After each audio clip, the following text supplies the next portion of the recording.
Hello, my name is Zachary Strickland and I am a senior at Oklahoma State University. I am in the fire protection program and I did my project on the examination of technological innovations and advances throughout history that has led to the modern day fire apparatus. In the early 1800s, the first fire brigade was formed and they used water buckets to arrive on scene. These were just civilian volunteers around the city that were notified by fire watchers that were sent throughout the city. They would have a rattle in hand that made just a basically really loud rattle to notify civilians in the area that there was a fire and help was needed. These civilians would respond carrying buckets, and on scene there was usually a water cart that would have X amount of water in it. The civilians would be able to dip their buckets in, extinguish the fire along with the other civilians. This is really the first formal fire protection in the United States. The bucket brigade then led to the innovation of the hand pump, which was basically a water cart converted into a pump that two men would use to raise and lower, and through that pressure built, it was able to flow the water faster and more efficiently to the fire than the buckets being used by so many civilians that came to volunteer. The hand pump cart was filled with water and had to be transported by hand by the men to the scene. So often they would show up to the scene exhausted, out of breath, and just fatigued before even starting the fire. The hand pumps eventually grew into the steam engine, which eventually became a steam pump because they could use a steam engine to power the pump, leading to an even more increased flow through the power of the steam pump. The steam pumps started becoming so heavy that the men weren't able to pull them as efficiently anymore, which led to the use of horses in the fire department.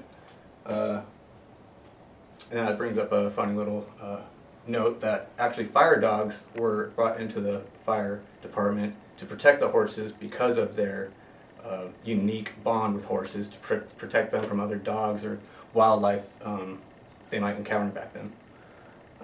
So these hand pumps were retrofitted with harnesses for the horses to attach to. These would pull the carts much faster, and you'd have a much faster response time to the scene, and you'd be able to start extinguishing the fire much sooner.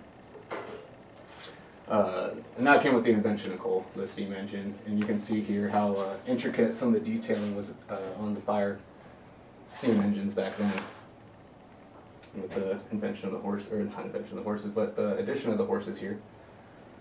In 1850, we had the invention of the aerial ladder, which made getting up to higher buildings in larger cities a lot easier for the firefighters. Rather than going up the stairs, they can stay on the outside where it's much safer and get to these higher locations, providing suppression if needed or rescues if needed.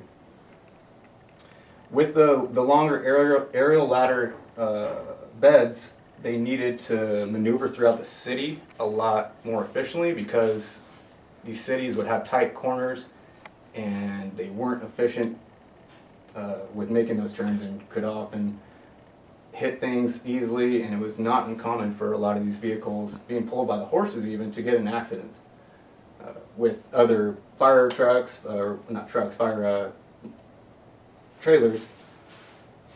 And that led to the tiller seat, which provided a rear position for someone to sit, steer the rear wheels, and enable these long trailers to be able to make the turns necessary.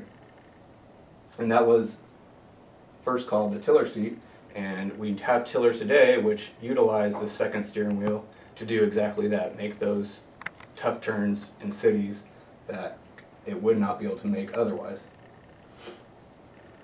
With the addition of horses, this meant that the chief didn't have to run alongside the cart or pull the cart with the men. He was offered a horse to ride on, and eventually he was given his own buggy that was pulled by usually the horse that he was originally given.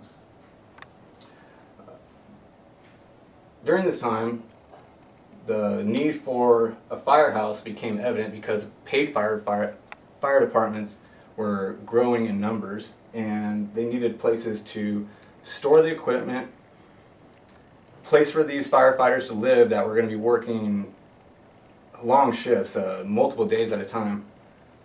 And that's like the start of the first firehouse, and it was basically just a social area for the people to hang out before beds were implemented. Another invention before the 1900s was the water tower, which was taken from the idea of the aerial ladder, in which you could use the mechanism that lowers and raises the aerial ladder to raise and lower a large piping system that would deliver large amounts of flow to places that the aerial ladder could reach, but you wouldn't have to have someone holding the hose, fighting the pressure given off by most hoses. And hoses can produce, during this time, about 250 gallons, and even 250 gallons back then is a lot of flow for a human to resist. And with the addition of the water tower, you can see the equipment continued to get heavier, and that leads to the combustion engine, because the horses, even though they were much stronger than man was, they were not able to keep up with the equipment getting as heavy as it was. They would tire out often quickly down the road, maybe 5 minutes into the job, leading to slower response times. The combustion engine was used to power the drivetrain on the way to the job, and then once arrived on job, you would use what is called a transfer case to transfer the engine's energy into the pump, allowing the same engine to power both devices, not simultaneously, but it was used for both. It was a combo unit. These combination units also allowed for hose wheels, extra equipment, and just to be able to carry more weight. So a lot of these guys that were running alongside the horse-drawn carriages now had seats on the trucks and weren't as fatigued when arriving on scene, giving them a much better state of mind in fighting fires.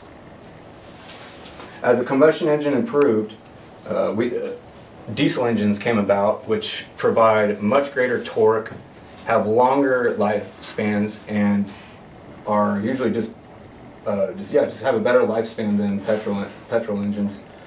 The diesel engines give off lots of torque, but these machines became so big that the diesel engines themselves were still struggling a little bit, and the invention of the turbocharger gave these engines the power needed to maneuver, get up to speed, power the huge pumps that were coming about. And so trucks added turbochargers and or superchargers to get the required power.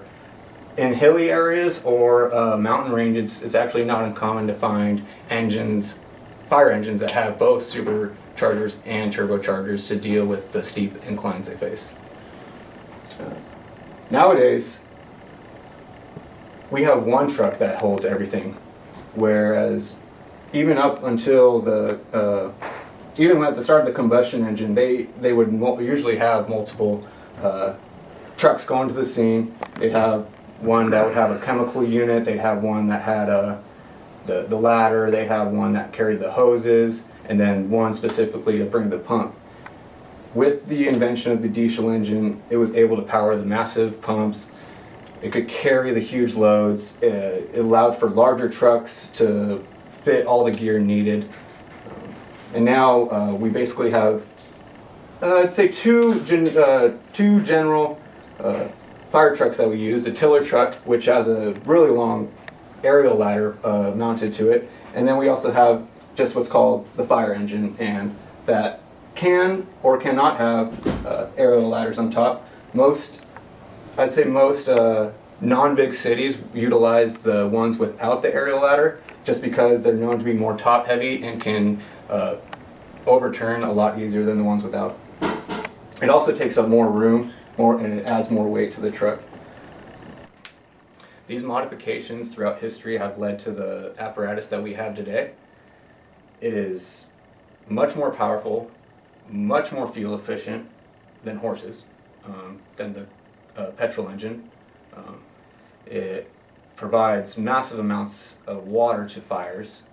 It makes the jobs of the firefighters much easier, even though their job isn't easy. And with that said, there are still improvements today that can be made.